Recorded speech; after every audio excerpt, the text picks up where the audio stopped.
પરંપરાગત ખેતીમાં વધતા ખર્ચ અને ઓછા નફાના કારણે કુકસના ખેડૂત હરિભાઈ ચૌધરીએ ફૂલની બાગાયત ખેતી શરૂ કર્યું છે, જેઓએ અડધા વીઘાથી શરૂઆત કરીને હાલમાં 2 વીઘામાં સંપૂર્ણ બાગાયત ખેતી કરી છે, જેમાં સરકાર દ્વારા પણ સહાય આપવામાં આવે છે. જાણીએ. નામ હરિભાઈ શ્યામજીભાઈ, અમે રહેવાસી કુકસના. અમારું ફાર્મ હાઉસ આવેલું છે કડવાસણ મુકામે. પહેલાં અમે શરૂઆતના બેજ ઉપર પારંપરાગત ખેતી કરતા હતા અને 2 વર્ષથી અમે ફૂલના ધંધામાં અમે ઝંપલાવ્યું છે. ગઈ સાલ અમે અડધા વીઘાથી શરૂઆત કરેલી અને પ્રોફિટ સારો એવો રહેલો. અત્યારે અમે 1 વીઘો માલ અત્યારે ઉતારવા આવી ગયો છે.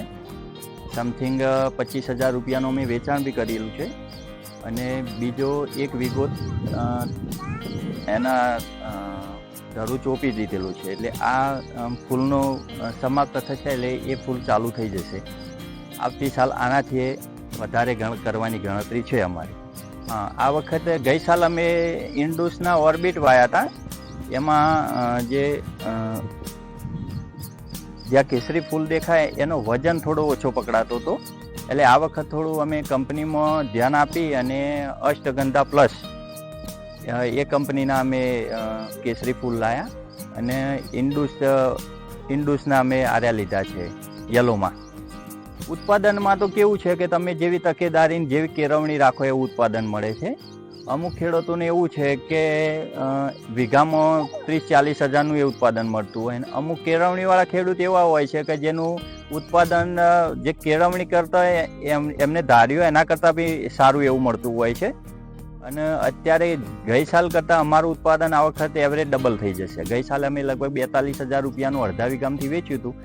આ સાલ અમારી ગણતરી છે કે વીઘાની અંદર અમારે લાખ રૂપિયા જેવું પહોંચી જશે. એટલે ખર્ચામાં તો આમાં શું હોય, એકદમ નેદી ગોદીને સાફ રાખવું પડે છે અને જે ધરું લાવવાનો છે એનો ખર્ચો.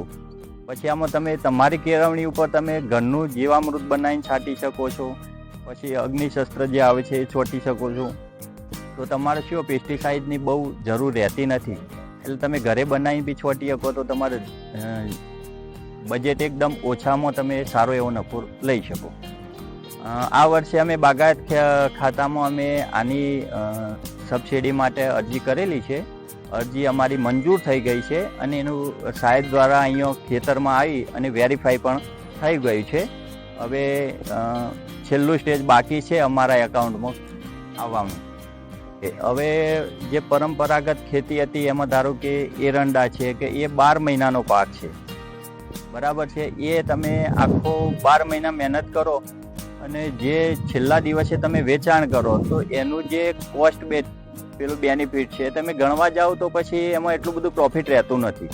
અને આમાં તમારા દર 2 દિવસે તમારે આનું વેચાણ થાય અને ભાવે સારા એવા મળતા હોય છે. એટલે એના કરતાં આનું ડબલ પ્રોફિટ થઈ જાય છે. ખેડૂત હરિભાઈ ચૌધરીની મહેનત, આયોજન અને સરકારની સહાયના કારણે હરિભાઈએ માત્ર 25,000નું વેચાણ કરીને નહીં પરંતુ હવે લાખોમાં વળતર મેળવવાની દિશામાં પગલાં ભર્યા છે. તેમની આ કહાની ખેડૂતો માટે પ્રેરણા બનશે. રિંકુ ઠાકોર, લોકલ 18, મહેસાણા.